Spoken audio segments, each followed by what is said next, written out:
Welcome back to my channel. So today we will look at some short answer question of hawk roosting by Ted Hughes.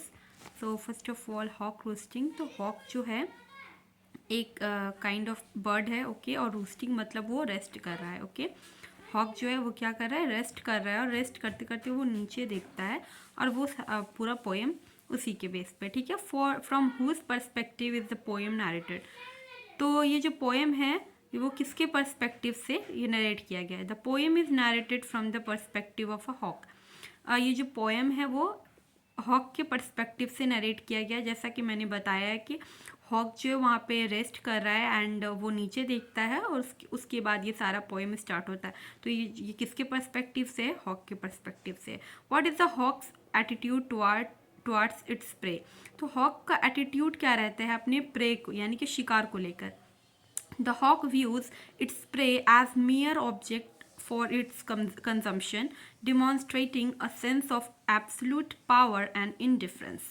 तो ये जो hawk है अपने pray को, अपने शिकार को एक मेयर ऑब्जेक्ट, सिर्फ एक ऑब्जेक्ट के रूप में देखता है, और वो उसका खाना है और कुछ भी नहीं।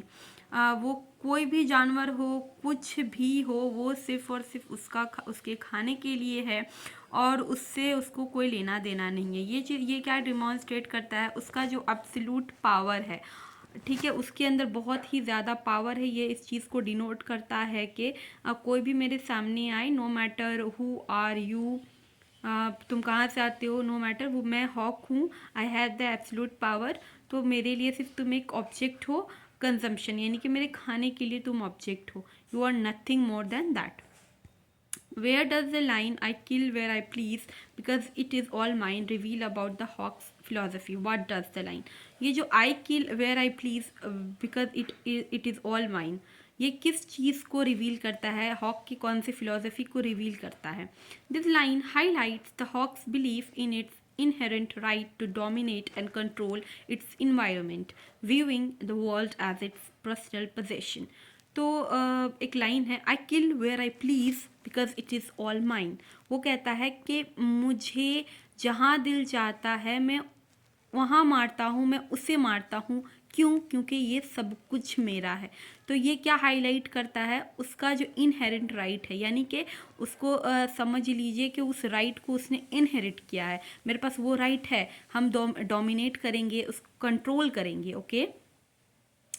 दुनिया पे मेरा मेरा डोमिनेशन होगा, okay.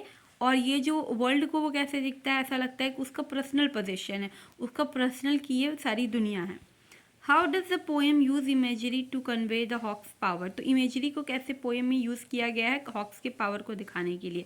The poem employs vivid imagery of the hawk's sharp talons, piercing eyes and effortless flight, emphasizing its physical strength and predatory nature.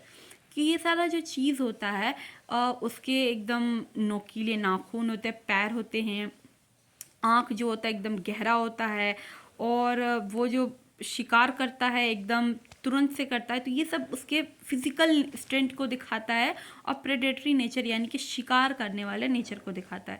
What is the overall tone of the poem. Tone का overall poem क्या, ये poem का overall tone क्या है। The overall tone of the poem is one of the chilling indifference and absolute dominance. What is the significance of the hawk's casual glance at the world below? तो इसका significance क्या है casual glance का world पे, ठीक है। The casual glance emphasizes the hawk's indifference and superiority. It suggests that the hawk views the world and its prey with a sense of detachment and effortless control. How does the poem challenge traditional notions of morality? The poem challenges traditional notion of morality by presenting the perspective of a predator. It explores the concept of power and dominance without any concern for ethical consideration. तो ये कैसे ये poem जो है ये moral tradition जो होता है उसको चैलेंज कैसे करता है। तो वो जो हॉक है, he is sitting over there, and वो क्या सोच रहा है कि सारे चीज़ पे मेरा डोमिनेशन है, okay. I am the person who can dominate, okay, I am the dominant one.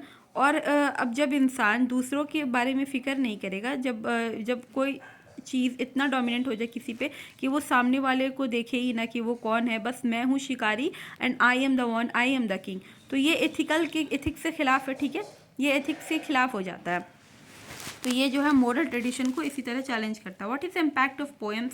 Short declarative sentence. The short declarative sentence create a sense of immediacy and authority, mirroring the hawk's direct and forceful nature. They also contribute to the poem's overall tone of chilling detachment. तो ये जो declarative sentence आता है poem में, यानी कि declarative sentence क्या, ये मेरा एक स्टेटमेंट हम दे दिया, उसके बाद फुल स्टॉप लग गया, ओके। तो वो क्या बोलता है, I kill where I please, जहाँ मुझे दिल करता है मैं उसको मारता हूँ, ओके, वहाँ पे फुल स्टॉप लग गया। इट मीन्स ये क्या सेंस दिखा रहा है कि वो जो है सारी चीज़ें जो है वो मेरी है और मैं किसी को भी मार सकता हूँ, एंड देर फुल स्टॉप, वहाँ पे फुल स्टॉप लग गया। I don't want any objection, तुम कोई भी ऑब्जेक्शन नहीं दे सकते हो। हॉक का ही पूरा दुनिया है, एंड हॉक जो है वो राजा है और वो अथॉरिटी उसकी है, ठीक है, और वो जो चाहे वो कर सकता है। How does the poem relate to the concept of sublime? The poem can be interpreted as exploring the sublime, the awe inspiring yet terrifying power of nature. The hawk, in its raw power and predatory dominance, embodies the sublime's awe-inspiring yet terrifying aspect.